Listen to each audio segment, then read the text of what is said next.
Here are 3 different ways to develop mobile apps. Hey guys, this is Mark and this channel is all about mobile apps where I'll be covering tutorials, news, tips and tricks, as well as app reviews.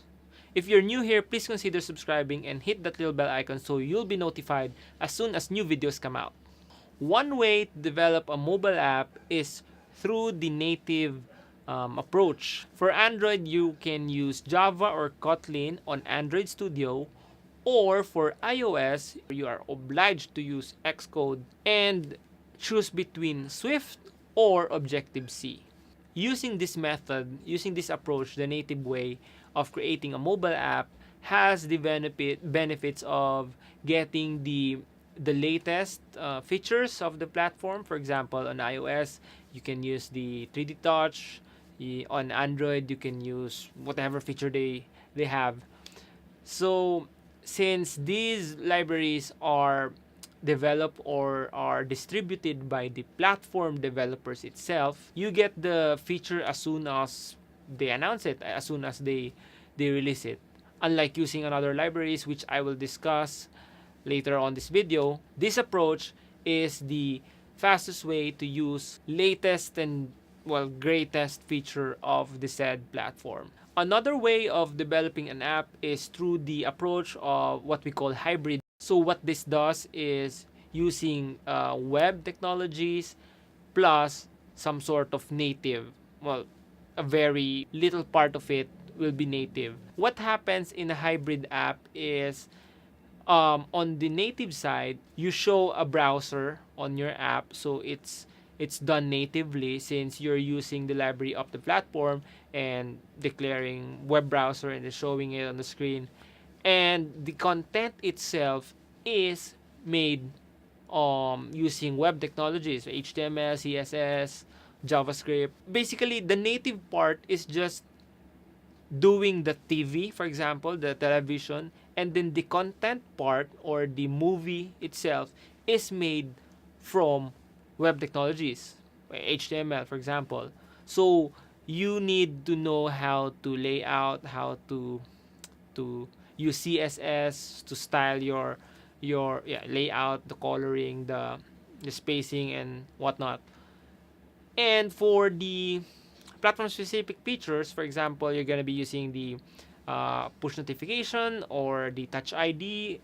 You have to use the native approach or the native way of accessing those features from specific platforms. For example, for Android, there's no 3D touch, so you need to work on 3D touch for iOS with Objective-C or Swift code, and on Android, if they have certain specific feature that doesn't have that iOS doesn't have, you have to work on that on Java or Kotlin.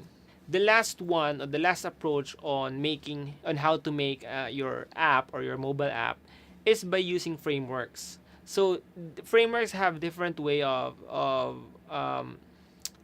achieving this. For example, you can use Unity to make an app or a game app, which is considered an app as well, mobile app. They are using a low level frameworks or low level engines. For example, OpenGL for rendering graphics, but they're not using. Some of them are using some certain native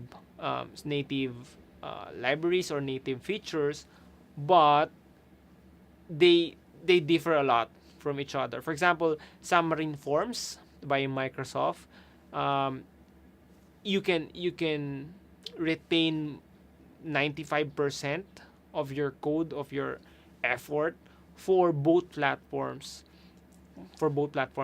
So I'm not sure how they work, but Xamarin they have what they call Xamarin Android and Xamarin iOS. So they are saying that the speed or the performance that you're getting from Xamarin Android is in par with coding your app on a native way approach. So instead of using Java or Kotlin, native way approach, you can use the Xamarin Android, which uses C Sharp, and get the performance on par with the native one. So in short, frameworks does a little different from each other. You can just search for their websites, for their feature, for their selling point, and decide if you want their features for your app depending on the kind of app that you're working on. For example, you're working on a game, definitely go with Unity or Unreal or some other game engines like Cocos.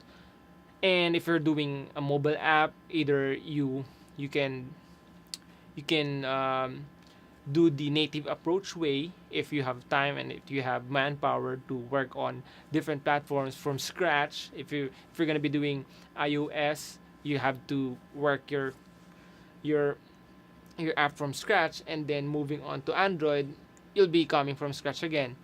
But if you have little time, or you're just a lone developer, you can use something like a Xamarin Forms or hybrid apps, so it can minimize your effort, your time developing your app.